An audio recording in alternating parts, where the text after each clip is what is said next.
আদা দেব। ছেলে পক্ষ চলে আসছে, তাড়াতাড়ি আয়। মেয়ে তো খুব মিষ্টি দেখতে, এত সুন্দর মেয়ে আমি জীবনে কখনো দেখি নাই। ভুল বললেন ভাইজান। বর্তমান বিশ্বে সুন্দরীদের যে তালিকা আছে সেখানে 1 নম্বরে আছে রাশ্মিকা মান্দানা। নাম শুনেছেন নিশ্চয়ই। 257টা দেশের মধ্যে ফেস কাটিং এ সে এখন 1 নম্বরে। বলেন ঠিক না বেঠি? ঠিক ঠিক। আসলে এখন তো সবাই মেকআপ সুন্দরী, মেকআপ করলে যমুনা টিভি আর ধুয়ে ফেললে আনোয়ার টিভি।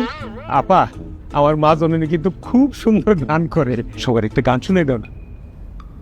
71-এর সেই মুক্তিযুদ্ধতে সুফি সম্রাট দেওয়ান বাগি বাবা যান। আরে এগুলো কি ধরনের গান? একটা ধর্মীয় গান শোনাও না। তপ্তবি তপ তপ্তবালি উসব সুফাপ সুপ সুপালি তপ্তবি তপ। আর গান গাইতে হবে না। আমার মনে হয় কি আমরা আগে সবাই একজন একজনের সাথে পরিচিত হইনি, কি বলেন? হ্যাঁ, আগে পরিচিতি পর্বটা হওয়া উচিত। আমি হলাম পাত্রের মামা, উনি কিন্তু একই সাথে আমার দুলা ভাই আবার শ্বশুর। আরেক হিসাবে উনি আমার তাওয়াই লাগে। আবার ওনার যে চতুর্থ স্ত্রী, তার ছোট বোন আমার স্ত্রী, সেই হিসাবে উনি আমার ভাইরা। চুদলিং পং। আবার ওনার যে দ্বিতীয় স্ত্রী, সে আবার আমার খালা লাগে, সেই হিসাবে উনি আমার খালুও হয়। এরা এত বিয়ে করেছে আর আমি একটা বিয়ে করতে পারছি না। হায় আল্লাহ খালেদ, আমি যদি একবার বিয়ে করতে পারতাম, আমি জানি না ভবিষ্যতে আমি চেঞ্জ হব কিনা, কিন্তু যদি পারতাম জীবন দিয়ে সংসারটা করতাম। আমি বউয়ের হৃদয় জয় করার চেষ্টা করতাম, কারণ বউয়ের হৃদয় জয় করা মানে আল্লাহর হৃদয় জয় করা। 10 সেকেন্ডস ব্যাক টু ব্যাক। মানে মানে বিয়ের পরে আপনি আমাকে সাপোর্ট করলে আমি আপনাকে সাপোর্ট ব্যাক করব। এখানে যে যার পাশে মানে একজন আরেকজনকে সাপোর্ট করলেই সফল হওয়া যায়। তাহলে তো খুবই ভালো হয়। তুমি কেক বানায় দিবা আর আমি আগারগাঁও কেক স্টেশনে নিয়ে কেক বিক্রি করবো। ওই দেখো আপা জান, কেকের কথা মনে করাই দিছে। আপনাদের জন্য কিন্তু কেকের ব্যবস্থা আছে। করে নয়ন, এই কেক লে, মেহমানকে কেক দে। তোমায় দেব মিষ্টি কিছু, তোমায় আমি চাই, তোমায় আমি ভালোবাসি, তোমায় আমি পাই। উরি উরি বাবা বাবা। দাও মা, তুমি কেকটা কেটে ফেলো।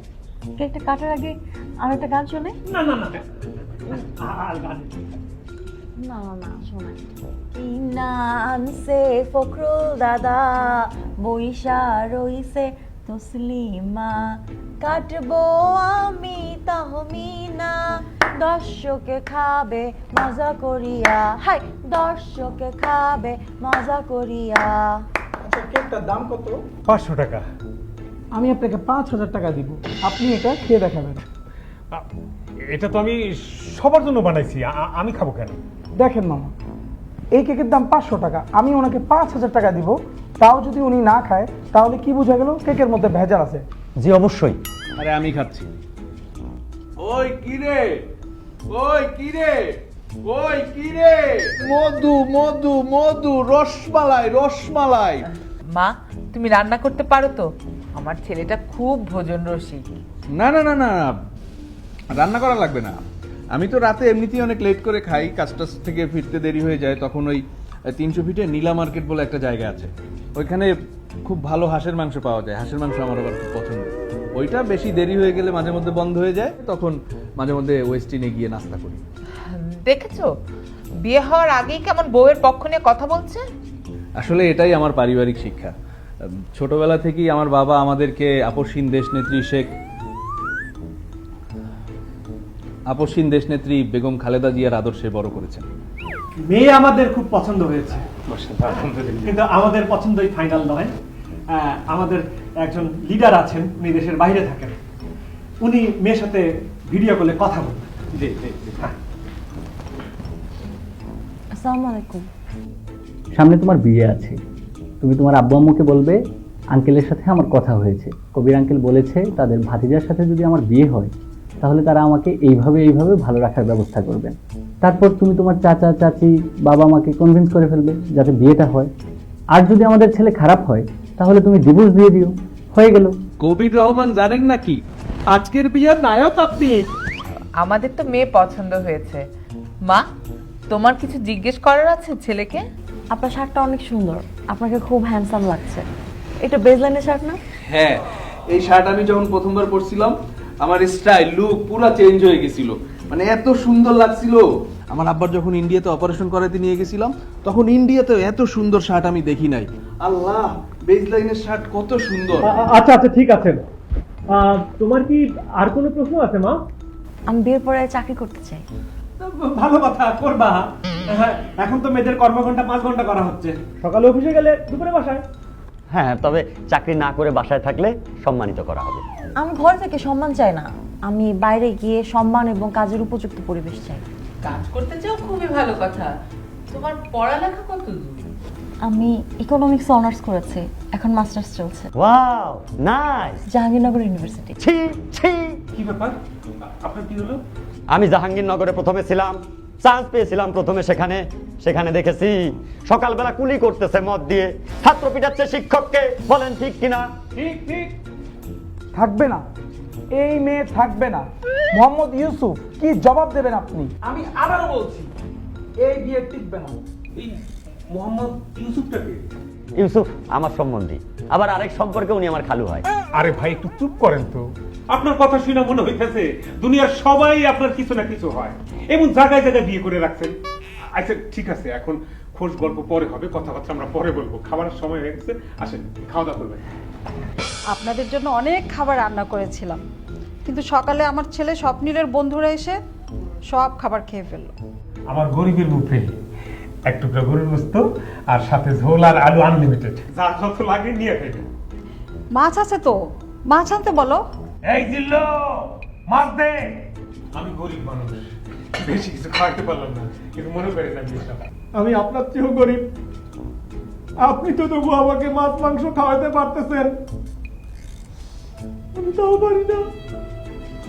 আমার ছেলেটা সেদিন বললো, বাবা ইলিশ মাছ খাবো, আমি তাকে কিনে দিতে পারিনি। আমি তাকে বললাম, বাবা বাজারে ইলিশ মাছ উঠেনি।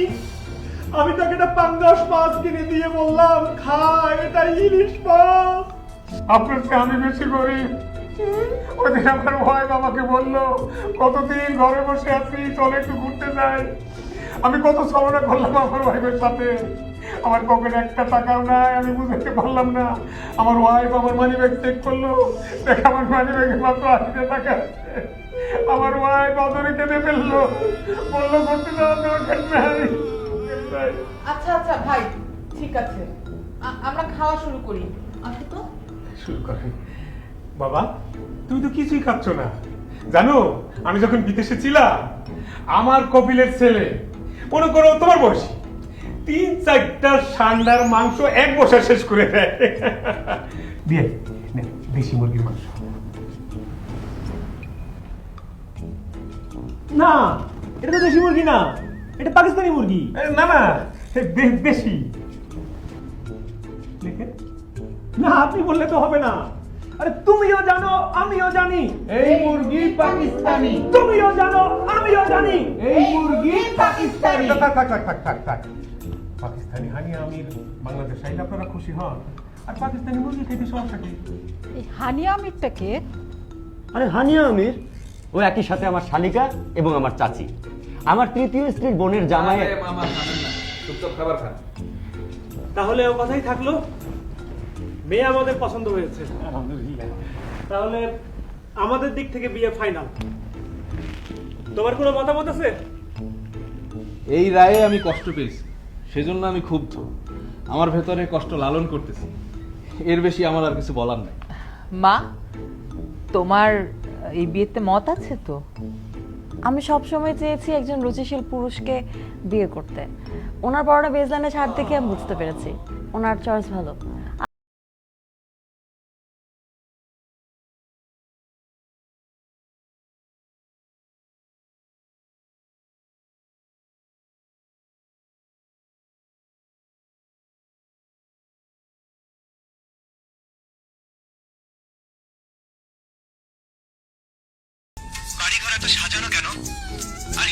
হেনার তো বিয়ে হয়ে গেছে।